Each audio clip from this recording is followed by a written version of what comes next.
It's not really a surprise that access to the internet, a technology which half of the people on this planet were born before it even existed, is something humanity has quickly come to expect. Our lives are organized around it, our societies increasingly relying on it. Humans are good at adapting. This can be a good thing. It's one of the reasons our species has flourished. And while much of what humans are adapting to is things that make our lives better, the flip side is that we also have the ability to endure unimaginable conditions, to be subjugated and stripped of our basic liberties.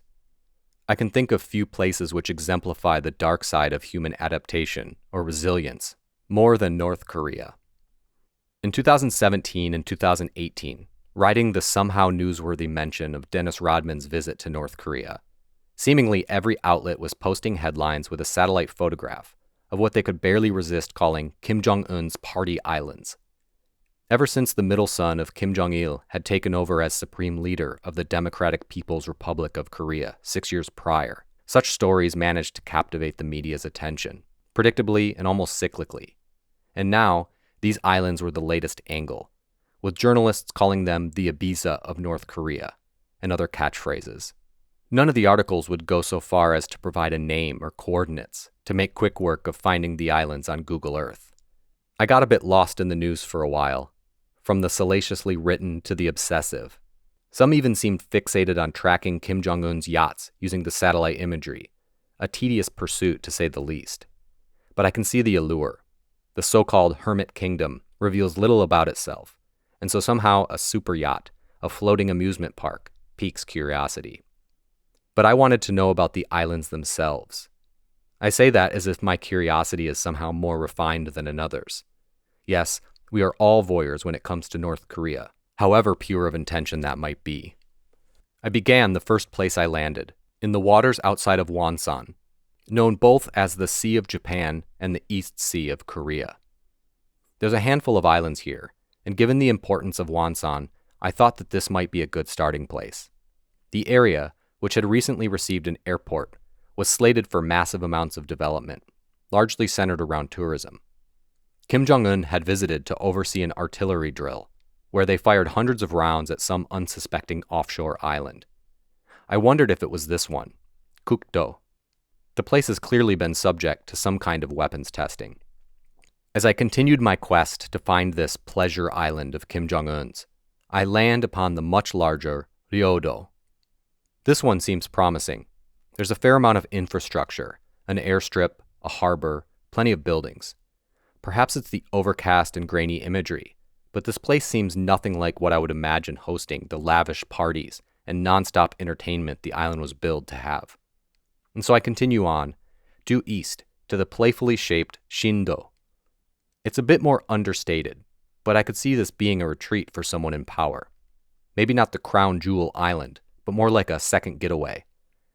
Upon closer look, the island has a fair amount of infrastructure, but it's worked into the land. I take a moment to appreciate it before moving on. South, to Daedo.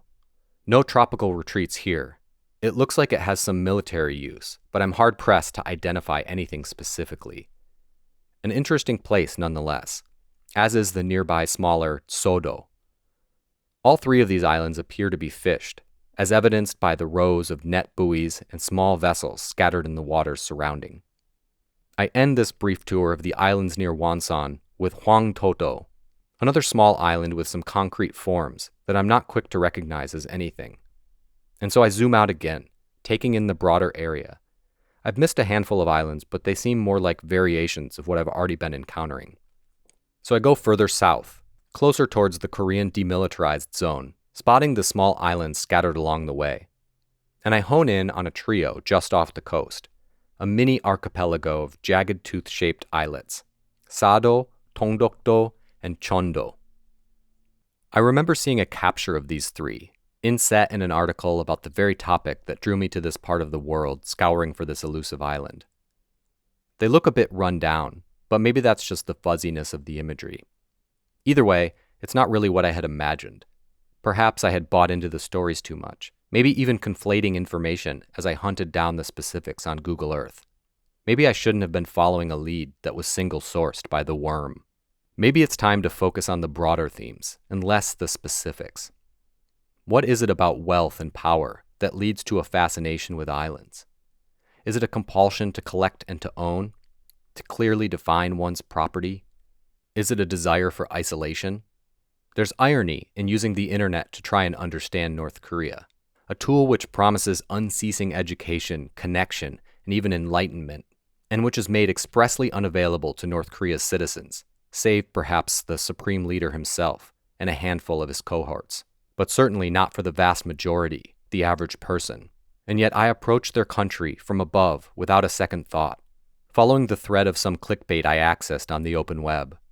I fear that by indulging in this, I am feeding into the standard tropes about North Korea, the mysterious brainwashed country whose despotic leader indulges in a lavish lifestyle while the rest of his country lives in the dark and starves. Knowledge and its dissemination is a double-edged sword. In some ways, although it's geologically a peninsula, the whole of North Korea might as well be considered an island, with the sea on its east and west, and virtually impenetrable borders to its north and south. In a thoroughly connected and globalized world, for the 25 million people living there, the country is as remote as the remotest of islands. They are no more brainwashed than the North Sentinelese or the uncontacted tribes of the Amazon. As I zoom out, I feel acutely aware of the privilege that is having access to our planet, whether that's physically, through modern travel, or in this way, virtually. To experience and ponder Earth's simultaneous immensity and minuteness is a modern luxury. It's grandiose and leaves me feeling humbled and in awe. I hope that one day the North Korean people will also be able to know this feeling.